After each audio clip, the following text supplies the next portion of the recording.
ನಮಸ್ತೆ ಸ್ನೇಹಿತರೆ, ನಾಗರಾಜ್ ಎಜುಕೇಷನ್ ಚಾನಲ್ಗೆ ತಮ್ಮೆಲ್ಲರಿಗೂ ಸ್ವಾಗತ.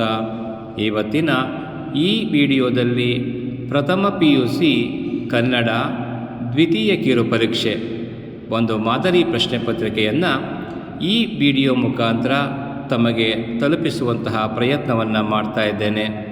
ಹಾಗಾಗಿ ಈ ವಿಡಿಯೋವನ್ನು ಸಂಪೂರ್ಣವಾಗಿ ವೀಕ್ಷಣೆ ಮಾಡಿ. ನಿಮಗೆ ಇಷ್ಟ ಆದಲ್ಲಿ ಲೈಕ್ ಮಾಡಿ, ಕಮೆಂಟ್ ಮಾಡಿ, ಹಾಗೆ ಸಬ್ಸ್ಕ್ರೈಬ್ ಮಾಡೋದ್ರ ಮುಖಾಂತರ ನಿಮ್ಮ ಸ್ನೇಹಿತರಿಗೆ ಶೇರ್ ಮಾಡಿ ಅಂತ ಹೇಳಿ ಈ ಮೂಲಕ ತಮ್ಮಲ್ಲಿ ಕೇಳ್ಕೊಳ್ತೇನೆ. ನಮಸ್ಕಾರ.